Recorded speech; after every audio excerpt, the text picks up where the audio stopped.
Sometimes it feels as though there's not quite enough buttons in the real world to control everything you want to do in a Microsoft Flight Simulator. The Loupedeck Live SN is a great solution for this, and you can see what's going on in the screen right here. We've just used the device to turn on the flashlight, and we can also use it to interact with some of the buttons inside the cockpit here. So this device is the smaller sibling to the Loupedeck Live that we looked at a little while ago. Also, this video is sponsored by Loupedeck, and for everything you need to know, do check out those links in the video description. The Loupedeck Live SN is a great sized product. It's not going to take up too much room on your desk. You're not going to have any problem there, even if you've got the smallest of desks. Comes with two dials. You can see here these are analog dials, and you've also got four actually RGB switches. Let's get that a bit closer to the camera. To touch these buttons in the center of the screen, center of the display, these are all touch screen buttons, completely customizable. And what's nice here as well is you can actually slide across the screen to change between the various pages, meaning you've got a lot of options there. We'll get to that in the video. For comparison's sake, here is the Loupedeck Live. This is the other model, quite a bit larger in fact, but gives you a lot more options. You can see there's more dials and more buttons as well. For comparison's sake, there we go, that's for size. Now, the Loupedeck Live S also comes with a nice stand, which I've fitted here. No problem at all there. And it comes with a pretty, somewhere around here, also comes with a pretty handy braided cable. That is quite some length as well. Let's get that connected up for you, and you see that just plugs straight into the USB-C port there at the end. Very straightforward. Windows instantly detects it, that comes straight on, and you can see we've got the default screen there.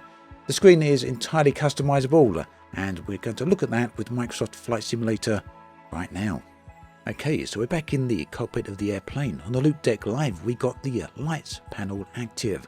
This allows us to control all the lights within the plane. I've just enabled the flashlight, and we can kind of look around the plane without any problems there. And right here you can see how when I press the button on the Loupedeck, it also activates the switch on the dash. And there we go, some lights on outside there, the landing lights in this case. And let's go for the taxi lights. You can see then how easy the console is to use. All the buttons are fully labelled. They're also entirely customizable, and we'll show that further into the video. Now, moving to the side of the plane, we can activate strobes and wing lights and pretty much everything else. Anything that's got a light, we can enable or disable very, very quickly and very easily. Of course, the controls are not just limited to lights. We can control pretty much anything. We've got engine auto start and auto off here. There we go. Engine completely off. And if we switch that again, press that again there, it's going to bring the engines back on. So very quick and very intuitive. All of these buttons can be removed or added through the Loupedeck Live software. We're going to look at that shortly. And then we go, just remove those parking brakes in, but we're going to enable them quickly because we don't want to go through the side of the building. Now, interestingly, the Loupedeck Live S is not just about buttons and interactions. You can also use some of these buttons or areas on the screen as visual displays. There we've got our heading information, we've got our altitude information, and we've got our vertical speed. In fact, we can add a whole range of information here, making it very, very customizable. The dials, meanwhile, extremely useful. Here we've got our elevator trim. Again, very easy to use. For me, actually, the elevator trim is one of the more difficult things to use when it comes to controlling the game, unless you've got a decent yoke which has elevator trim built in. So yeah, for me, adding trim to one of the dials here is a truly amazing feature. It makes things much smoother to use. Meanwhile, across the top of the screen, we're going to go into the comms folder. I'm going to show you that again actually, in case you missed it. We can go back up and press one of those folders, and that takes us into the comms.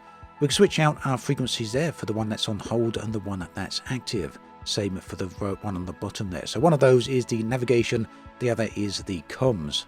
So again, very straightforward and very intuitive to use. Okay, so that's a brief overview there, giving you an idea of how everything works. Let's see what it's like in action. Right up front then, we're going to use the Loupedeck to control a few features. Firstly, we're controlling the flaps. But we might need some of that here to get off the end of this very short runway. You'll also notice that I've disabled the yoke just to give us a bit of a better view of the cockpit and everything else going on the panels. Releasing the brakes, off we go. Now, you'll immediately notice I didn't do a fantastic job of getting myself up into the air here. Going a little bit too slow, maybe not enough flaps I guess, and well really we almost ran out of runway. I was aiming to rotate at 55 knots, and as we did that, you can see I come in contact with that grass bank, kind of using it as an unorthodox ramp.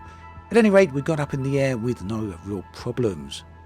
Now, in case you're wondering, we're here in the north of England, just off to the west side of the Lake District National Park here. This is an absolutely gorgeous national park filled with some truly wonderful landscape, and we'll get to see some of that in just a moment. First though, let's retract those flaps, and I think in a bit we're going to apply a little bit of trim as well.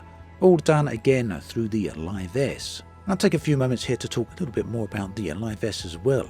This isn't just used exclusively for Microsoft Flight Simulator, you can also use it for a load of other software and apps as well. So if you're into any Adobe software such as Photoshop or Premiere Pro, anything like that, you can add some functionality to that. You can also add regular key bindings to it, which makes it usable for other games such as Elite Dangerous, Star Citizen, or even DCS World. When it comes to Microsoft Flight Simulator, however, there is a full-on profile available that you can download from Loupedeck's marketplace, and this profile is entirely free. Well, you just saw me go into the Loupedeck autopilot folder, and we've got a whole selection of different commands here. From here we can select altitude, heading, nav, speed, and pretty much anything else. Once you've got your desired function activated, you can then press the autopilot button, and you can then deactivate it just as easily when and as you're ready. Meanwhile, we're coming into the centre of the Lake District here, flying over some of these gorgeous mountains. Well, they're called mountains, but a friend of mine from Switzerland actually calls them proto-mountains. I guess when you live near the Alps, that's kind of understandable, right? Now, at this point, I've used the Loupedeck software to change out the functions of the dials.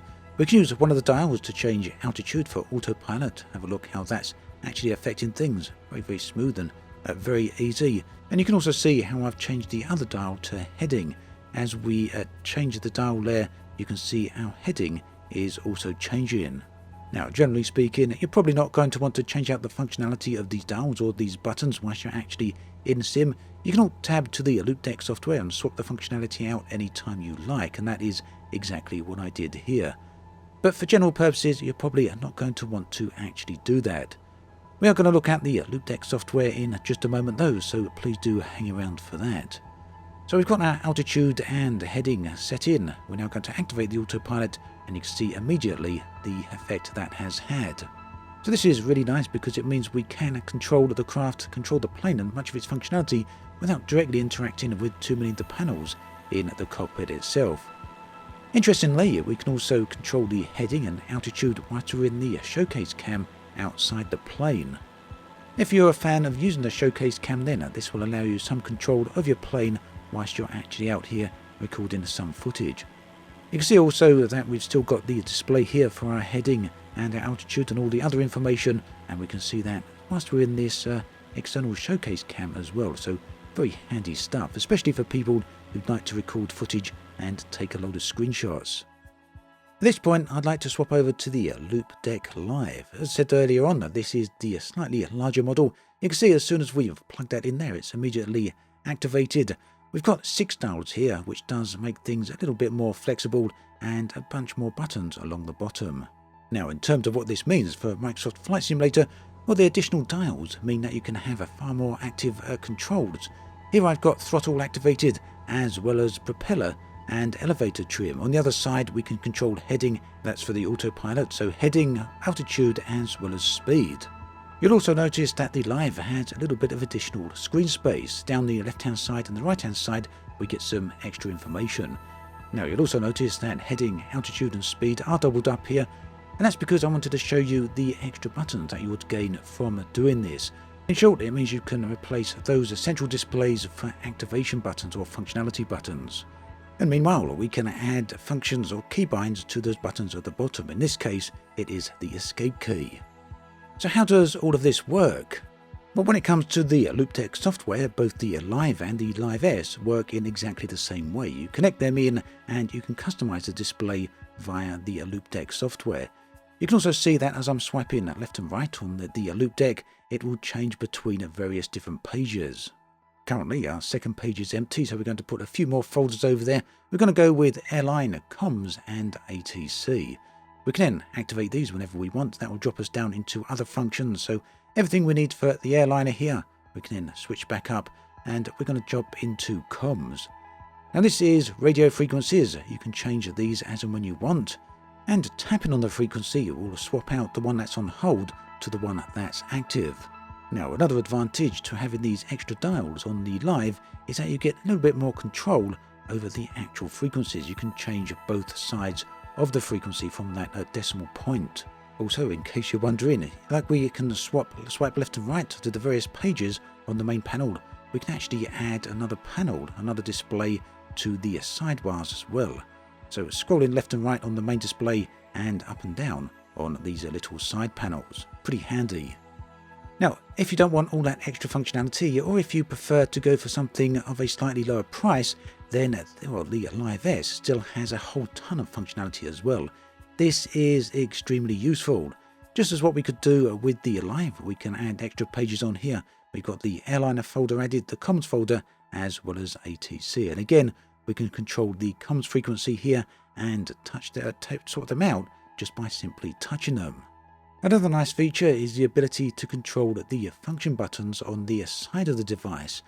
Now currently one of them is active, the purple one, but we're going to add an escape key to the second one here. You can add anything you like here, including any keyboard keybind or pretty much anything else that you can imagine. You'll notice that these buttons are currently lit with a purple colour. The light is completely customizable. We can switch that out for anything here from these different options. So this gives you a very quick and ready color-coded reference. For example, if we're going to put auto engine onto one of these buttons, you may perhaps want it red just as a warning not to press that whilst you're in flight. And as a quick final note here, if you head on over to the Loupedeck marketplace and you're looking for the Flight Simulator plugin, for example, we can find that right here. Plugins, profiles and anything else really are that simple to find. Once you've got it, you can simply click on the install button or uninstall button if you want to get rid of it, and that's it. It really is straightforward. So there we have it, an overview of the new Loupedeck Live S. Also a bit of a comparison for the Loupedeck Live as well. The Loupedeck Live S is priced at $189, whilst the Loupedeck Live is priced at $269. Do check out those links in the video description. You can find absolutely everything there you need to know. As always, thanks for watching, and I'll catch you guys and girls next time.